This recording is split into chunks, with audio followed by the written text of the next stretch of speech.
সমৃদ্ধশালী ভবিষ্যৎ গড়তে ছাত্র জনতার কাছে প্রতিজ্ঞাবদ্ধ থাকার অঙ্গীকার করলেন অন্তর্বর্তী সরকারের প্রধান উপদেষ্টা ডক্টর মোহাম্মদ ইউনূস। ঢাকা সেনানিবাসে খেতাবপ্রাপ্ত মুক্তিযোদ্ধা এবং তাদের উত্তরসূরিদের সংবর্ধনা অনুষ্ঠানে তিনি বলেন, মুক্তিযোদ্ধারাই দেশের শ্রেষ্ঠ সন্তান। এর আগে সশস্ত্র বাহিনী দিবস উপলক্ষে শিক্ষা অনির্বাণে শ্রদ্ধা নিবেদন করেন রাষ্ট্রপতি, প্রধান উপদেষ্টা এবং সেনাপ্রধান।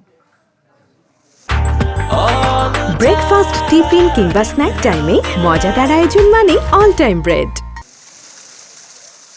সশস্ত্র বাহিনী দিবসে শিখা নির্মাণে এভাবে শ্রদ্ধা জানান রাষ্ট্রপতি মোহাম্মদ শাহাবুদ্দিন। এরপর কিছুক্ষণ দাঁড়িয়ে থাকেন নীরবে। পরে শ্রদ্ধা নিবেদন করেন প্রধান উপদেষ্টা ডক্টর মোহাম্মদ ইউনূস। এ সময় তিন বাহিনীর একটি চৌকস দল গার্ড অব অনার প্রদান করে। বিহু গলে বাজতে থাকে করুণ সুর।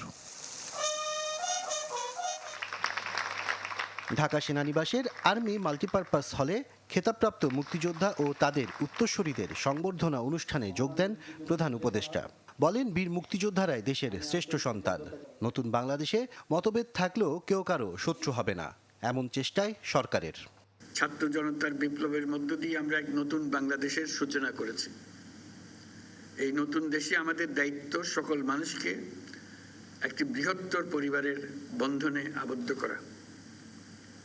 পরিবারে মতভেদ থাকবে, বাকবিতণ্ডা হবে, আমরা কেউ কারো শত্রু হব না, কাউকে তার মতের জন্য শত্রু মনে করব না, কাউকে ধর্মের কারণে শত্রু মনে করব না, আমরা সবাই সমান।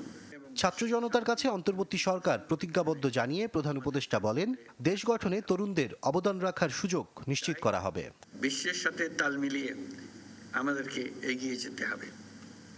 আমাদের তরুণ সমাজ সম্পদের সীমাবদ্ধতা থাকা সত্ত্বেও যেন মেধার ভিত্তিতে নিজ নিজ সৃজনশীলতার বিকাশ ঘটিয়ে দেশ গঠনে অবদান রাখতে পারে, আমাদের সেই পরিবেশ নিশ্চিত করতে হবে। বীর মুক্তিযোদ্ধা, শহীদ, আহত এবং জীবিত ছাত্র জনতার কাছে আমরা প্রতিজ্ঞাবদ্ধ থাকতে চাই। ডক্টর ইউনূস জানান, আগামীর বাংলাদেশ গড়তে সমতার ভিত্তিতে বন্ধুত্ব বজায় রাখা হবে সব রাষ্ট্রের সঙ্গে। বাংলাদেশ বিশ্ব দরবারে একটা মানবিক ও কল্যাণকর রাষ্ট্র হিসেবে সমাদৃত হয়। আমরা সকল রাষ্ট্রের সঙ্গে বন্ধুত্ব বজায় রাখব। আশরাফুল আলম আকাশ, চ্যানেল 24, ঢাকা।